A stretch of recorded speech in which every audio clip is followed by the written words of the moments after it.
ये क्वेश्चन बहुत इंपॉर्टेंट है, और ये क्वेश्चन कराने के बाद मैं ये मान लूंगा कि ये टॉपिक हमने लगभग कवर कर लिया है। इसके बाद आज की क्लास के बाद जो कल की क्लास होगी, इसमें मैं इस चैप्टर को कंक्लूड कर दूंगा। I will conclude this chapter. तो बेसिकली मेरे साथ एक क्वेश्चन लिखिए, question number 1 for today's class, first and last. From the following data,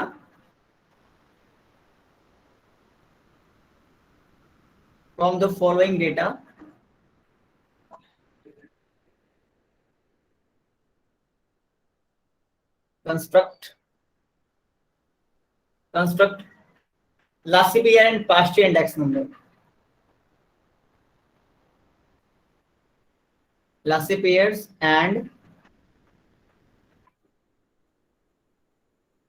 past years index number.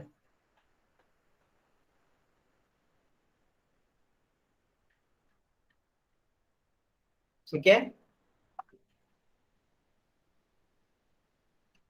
we have commodities on the one side, 3 column बना लीजिएगा, commodities and base year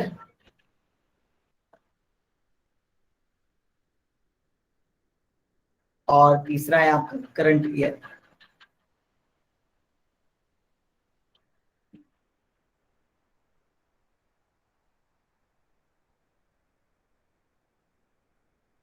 Now you have price and expenditure.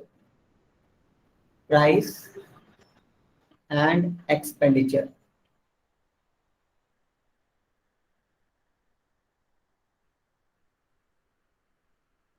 Price and expenditure.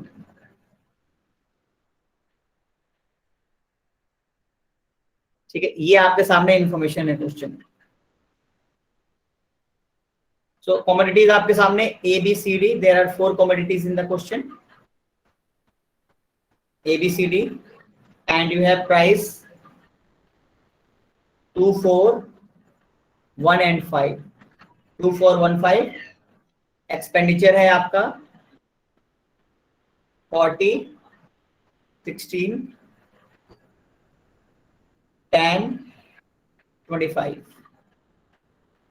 इसी तरीके से आपका current year का price देख लीजिए 5 8 5 8 2 and 10, and expenditure है आपका 75 40 24 and 60।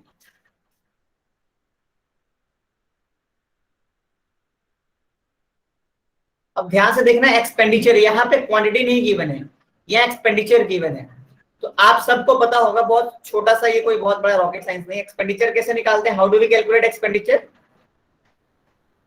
To calculate expenditure simply आपको क्या करना होता है, आपको प्राइस से क्वांटिटी का मल्टीप्लाई करना होता है, P इंटू क्यू, है ना। यानी ये जो एक्सपेंडिचर गिवन है ये P into Q. So how do you calculate quantity? यहां से आप क्वांटिटी कैसे कैलकुलेट करोगे? भाई expenditure equals to P into Q. So if you wish to calculate quantity, तो सिंपली क्या करोगे, एक्सपेंडिचर को डिवाइड कर दोगे प्राइस से। तो यहाँ पे मेरे साथ ये एक्सपेंडिचर के बगल में क्वांटिटी का कॉलम बनाओ।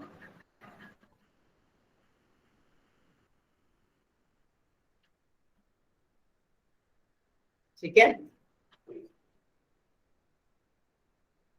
अब एक्सपेंडिचर आपका 40 है और इसको प्राइस से डिवाइड करोगे तो आपका क्वांटिटी निकल जाएगा। 40 divide by 2 you have 20, 16 divide by 4 you have 4,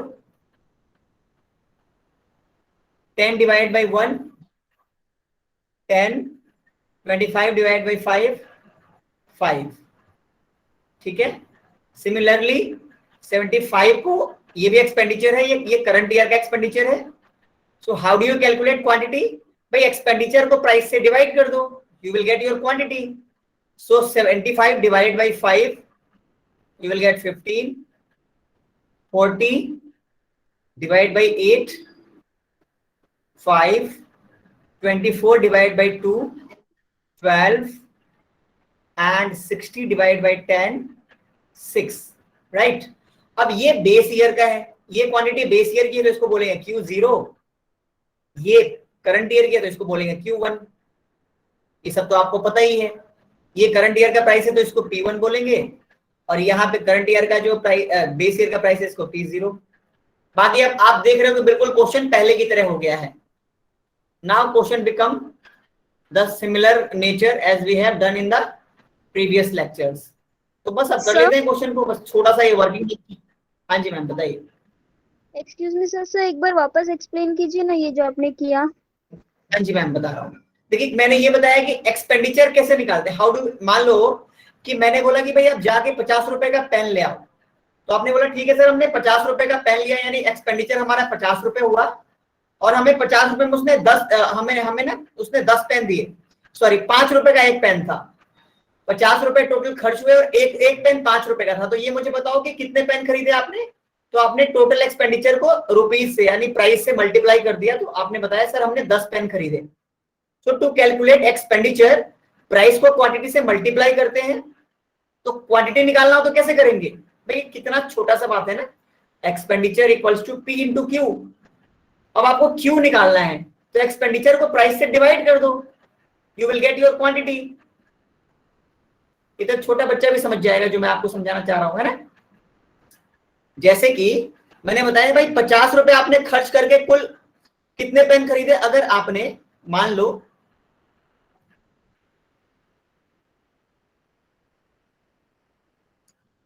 अगर आपने मान लो 50 रुपए, एक पेन 5 रुपए का था और आपने कुल 50 रुपए खर्च कर दिए, तो कुल कितने पेन खरीदे।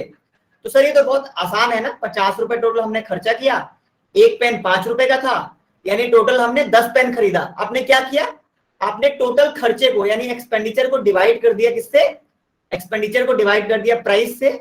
जैसे आप एक्सपेंडिचर को प्राइस से डिवाइड करते हो आपके सामने क्वांटिटी आ जाता है। आई होप सभी को समझ में आ गया होगा। और क्वेश्चन बिल्कुल पहले की तरह हो चुका है।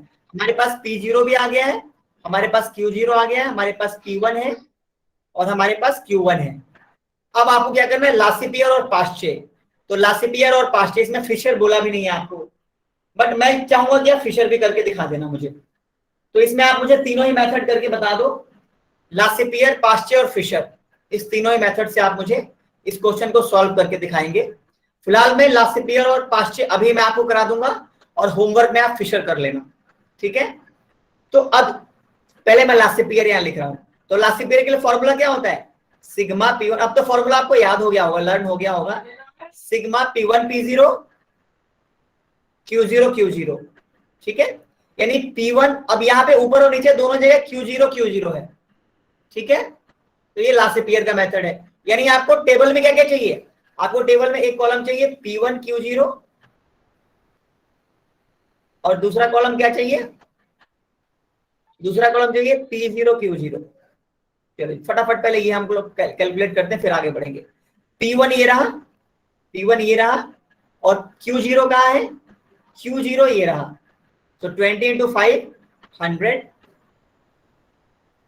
8 इंटू 4 32। इसी तरीके से आप बाकी भी निकाल लीजिए, आपके सामने ये पूरा स्ट्रक्चर आ जाएगा, ठीक है।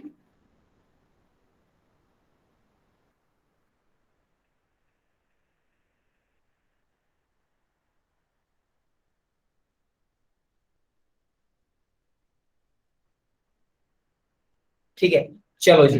इसी तरीके से P0 Q0 निकालो, हम सब लोग साथ में निकालते हैं। आप लोग भी अपने अपने लेवल पर ट्राई कीजिए, और मैं भी आपके साथ कर ही रहा हूं, so we can calculate together।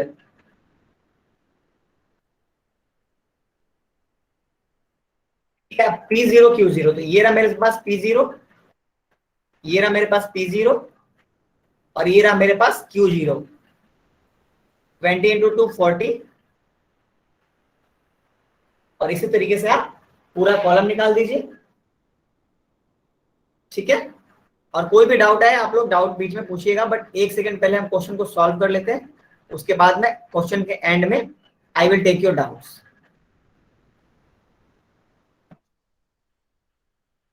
ठीक है। क्वेश्चन के एंड में मैं आपके डाउट ले लूंगा।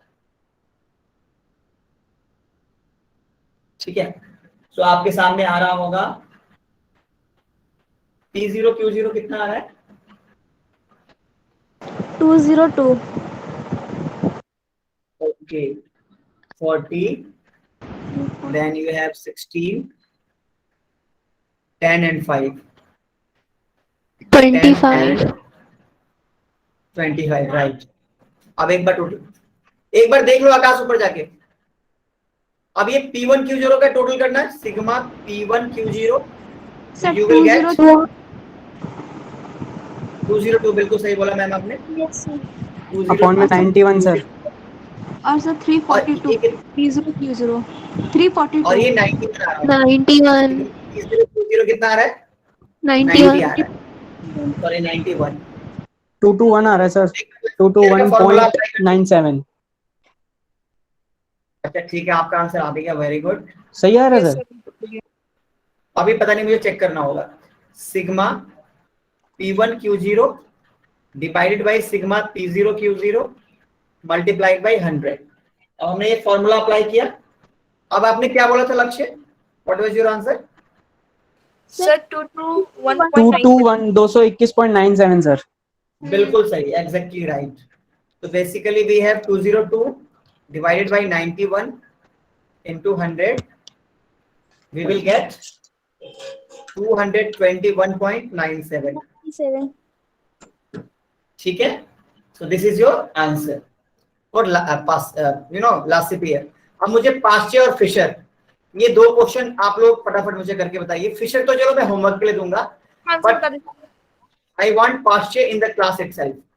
पास्चे फटाफट मुझे बताइए। 151108। 230.86. नहीं नहीं, पास्चे का आंसर आप लोगों का गलत आ रहा है, एक बार चेक कीजिए दोबारा क्रॉस चेक। सर 216.30। 216.30 बिल्कुल सही है। किसने बताया? सर मैंने देव, सर देव। देव का आंसर बिल्कुल सही है। आप लोग देखिए कहाँ गलती कर रहे हैं, देव ने सही किया और बाकी लोगों का आंसर गलत आ रहा है। एक बार जल्दी से, पहले आपको मेरा भी पार्शिकल उतना ही आया क्या है। चाहिए?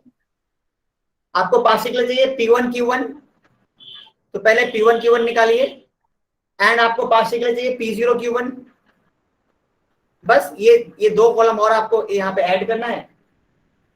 तो P1 और Q1 का पहले फटाफट हम कैलकुलेट करते हैं। So we will get here 75, then 40। कोई बात नहीं, किसी का नहीं आया तो मेरे साथ एक बार क्रॉस चेक कर लीजिए, कहीं गलती हो गई होगी। 24 एंड 16, इसका टोटल करोगे, you will get sigma P1 Q1, sigma P1 Q1, the total would be 199। ये 199 होगा। फिर निकाल दीजिए P0 Q1, P0 Q1 निकाल दीजिएगा, आपके पास आ जाएगा यहाँ पे 30। Here you will get 20 and 12 and 13, right? Sir इसका आंसर है 92. 92, नो मैम। अच्छा हाँ जी, हाँ जी, इसका टोटल बोलो ना, मुझे लगा आंसर। 216.30 आ रहा था भाई देव भाई। हाँ भाई, हाँ हाँ बिल्कुल सही ठीक है, है। आ गया भाई। ठीक है, फाइन फाइन फाइन। अब यहाँ पे कर लीजिए पास्चे। पास्चे का फॉर्मूला अप्लाई कीजिए, index number equals to sigma P1 Q0, एक मिनट, सिग्मा P1 P0, और इसने क्या लिया था? इसने करंट ईयर लिया था, तो यहाँ पे Q1 से मल्टीप्लाई, डिवाइड करके 100 से मल्टीप्लाई कर दीजिए। 0. So it is going to be, यहाँ देख लीजिए, यहाँ देख लीजिए, यहाँ पे टोटल मैं कर रहा हूँ आपके सामने, 199 divided by 92 into 100, the total will be 216.30। ये सभी कहाँ गया होगा? फिशर मैं आप लोगों को होमवर्क के लिए दे रहा हूँ। सर फिशर का आंसर 218.88 है। देखो इसमें ना सिर्फ दो ही पूछा हुआ था, ये मैंने अपने मन से दिया, तो मुझे कैलकुलेट करना होगा, उसके बाद मैं आपको बता पाऊंगा, तो मैं अगली क्लास में आपको बता दूंगा इसका आंसर। ठीक है, चलिए। वैसे आपने अटेम्प्ट किया, आप बाकी लोग भी जल्दी मुझे करके बताइए जिनका नहीं आया, क्यों नहीं आ रहा है।